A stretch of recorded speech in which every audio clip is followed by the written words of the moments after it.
This is the second video on Monopoly, where we're just going to talk briefly about how Monopoly is relevant to our lives, whether we end up in business, government, or economics, or we just continue to exist in this world dominated by a few small firms. Dominated by a few large firms. So I remember the first time I saw this chart, it kind of blew my mind. I'm not sure why it's not showing up. There you go.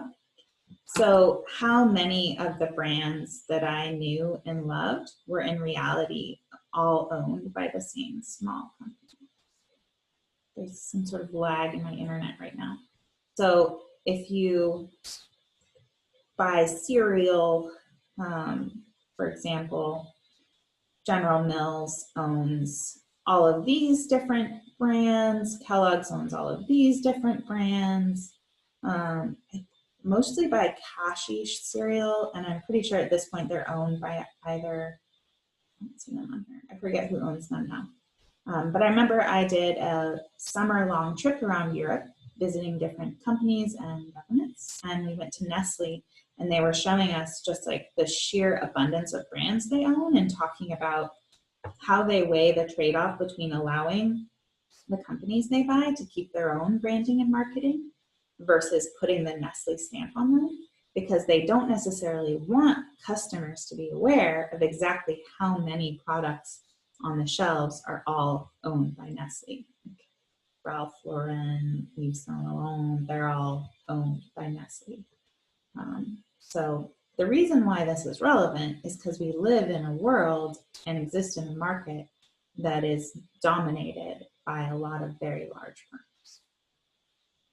If you end up in the business world, we're going to talk a lot in this chapter about market power and how it allows you to raise your price. So one thing that businesses are constantly asking themselves is, do I have enough market power to raise my price?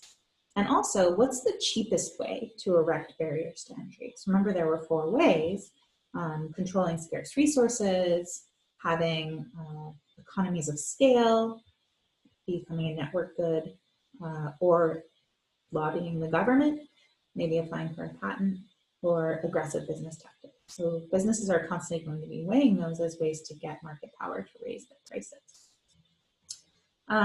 So I think this is interesting. This is the De Beers market share. So I told you even at peak, they never had 100% of the market. They only had like 90% in the 80s, which was a little bit after their peak. And currently, they have closer to about 30% of the market. So I also visited the De Beers headquarters in Amsterdam when I was on that trip. And I remember one of the things they had was those pneumatic tubes that they have in banks, but these were to move diamonds around instead of just your checks and the things you're signing. It was pretty cool. But one of the things that busted up their market power was the dissolution of the Soviet Union. So there was simply more countries to be competing with where they could own diamonds. They found a big deposit of diamonds in Canada in 1998, and then again in 2003, and those were things that made Canada a larger diamond producer. De Beers had, we're going to study a lot after the next exam, a cartel. So they didn't necessarily own all of these, but they made a cartel of all of the firms that did own the mines, and they worked together to set prices and control the amount of diamonds mined. And so when the Argyle mine pulled out of the cartel, that was a way that the De Beers market share gradually fell. At the same time, there were lawsuits about this monopoly power, and those were part of De Beers' monopoly being kind of busted up as well. So if you end up being an economist, heaven forbid, you might work at the Department of Justice. So it is the job of economists at the Department of Justice to evaluate whether firms should be allowed to merge. So one big merger that was proposed in 2011 was AT&T and T-Mobile, and this is one that is just perpetually on the table. And so you can see that back in 2011, smartphones market share, AT&T was the biggest player here, and T-Mobile was probably the 3rd or 4th biggest player there. But together, they would have controlled about 50% of the market if they were allowed to merge. So I want you just to pause and think through, if you're an economist, what are some of the pros and cons of allowing this merger? What do you think the arguments were? Well, there were economists on both sides. The economists that were hired by AT&T and T-Mobile said, look, this is going to allow us to expand the 4G network, especially for rural customers. It's going to give them a lot more access. I have T-Mobile in Maine. My phone barely ever works, but luckily I can hop over to the AT&T network. And they also said there are a lot of economies of scale. With buying up the radio spectrum, it's bigger to be a big cell phone company. This is one reason why we only have about 4 cell phone providers on a nationwide level, because the radio spectrum has big economies of scale. You can buy up bigger chunks of it. It's much cheaper for you to have additional customers. But the economists working for the Department of Justice ended up shutting down the merger. And they said, look, T-Mobile has been this historically aggressive competitor, forcing other companies to lower their prices. So the reason I switched to T-Mobile was they offered free international data and text and calls way before any of the other providers. And they also, the thing that was kind of the death knell to the merger was they found that when you want to merge, you have to hand over all your private data. So in AT&T and T-Mobile's private data, they actually found that it was cheaper for them to expand their 4G capabilities on their own networks than to merge. So this merger was clearly just an anti-competitive move. It was going to allow them to eventually charge higher prices. It wasn't a way of bigger being cheaper. It was bigger is going to let us jack up our prices later on. So they said no to the merger and are being asked to assess it about once a year ever since. So one of the reasons that T-Mobile has been a historically very aggressive competitor is back in 1985, 1984, AT&T, who was like the Bell telephone company from Alexander Graham Bell, who invented the telephone, was split. So we're going to talk about government response to monopoly. One thing you can do to bust them up is to horizontally or vertically split them. So this was a horizontal split into 7 different baby bells. And 4 of those in blue are the AT&T that we know today. So they re-merged eventually to become the AT&T that we know today. 2 of them became Verizon. So they merged with some competitors, NCI, GTE, Alltel, and are the Verizon we know today. So AT&T and Verizon are siblings. Like they have a common parent structure. And there's debates about how much you might want to compete with someone who's essentially your corporate cousin. And similarly, Sprint and CenturyTel have merged with some components of other pieces that merged with the baby bells to be Sprint and CenturyLink that we know today.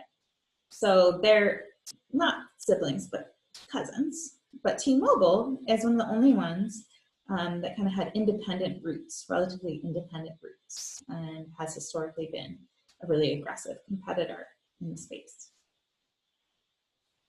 So if you end up in government, like I said, you might be an economist hired by the Department of Justice, and you're not necessarily always cracking down on monopolists, but just thinking about when is antitrust regulation justified? What threshold of competition is going to merit intervention? So I have a personal story about this. One of my good friends, a lot of my good friends from graduate school in Seattle ended up working for Amazon, Zillow, other big tech companies, Microsoft, who have big headquarters in Seattle. And a lot of that is because the head economist for Amazon, Pat Biery, was a professor at my school. So I took a few classes from him, and he was my friend's dissertation advisor. And he offered her a really sweet job at Amazon after she graduated, and she decided she didn't really want to work for Amazon. She wanted to work for the government. She had a lot of reasons, including not wanting 30-year-old tech bros to be her boss.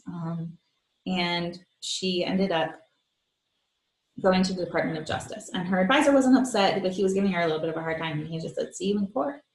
Like, he basically knows that he's training his future legislatures. Like, he knows as much as there is to know about what's called industrial organization economics. So IO, industrial organization economics. And have you read an article by one of the most famous IO economists. And so Pat Biery is training all of these economists in IO who are going to, some of them, go to work for the government and be in charge of deciding whether or not Amazon has an antitrust case brought against it. So we know, like, Elizabeth Warren has been really clear, if she were president, one of her first agenda items would be to break up Amazon, Google, and Facebook, to legislate their monopoly power. But there haven't been many cases, although people are always speculating that there will be. So some of the big ones that set the current existing antitrust regulation are the Northern Securities, Standard Oil, U.S. Steel. These antitrust cases led to the Sherman and Clayton Acts that are currently the legislation that exists to deal with monopolies. So I just showed you the AT&T case. Microsoft had an antitrust case settled back in the early 2000s. But what I want you to do right now is to go to this website and first find an example of a price-fixing antitrust case. So you think price fixing is. Look up what that is and which firms were involved. So I think this is a pretty fun website, actually. This is where you can get publicly available data on all the antitrust cases prosecuted by the Department of Justice in the US. So you can filter and sort by date instead of alphabetical. I think that's a little more interesting. Here's one that interests me. I told you I'm really into brewing my own beer. So Anheuser-Busch, InBev, et al. So this was a horizontal merger case. The DOJ is deciding whether they can merge from last month in September. So I want you to look through here, and you can filter by case violation. So price fixing, horizontal on the left, and find a case and tell me who are the firms involved. Also, tell me in your response, what is price fixing? And then I also want you to find one other case from that list of all of the current antitrust lawsuits that the US is legislating that you find interesting. Tell me why it interests you.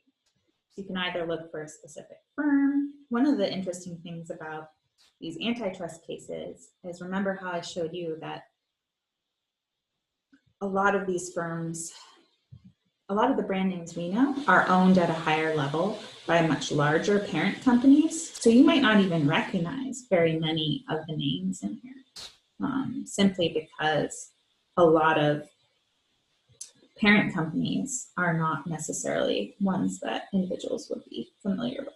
But have fun just poking around at current antitrust legislation. There's a lot of just like bid rigging by contractors, City of Oakland versus the Oakland Raiders. Maybe you think that's interesting.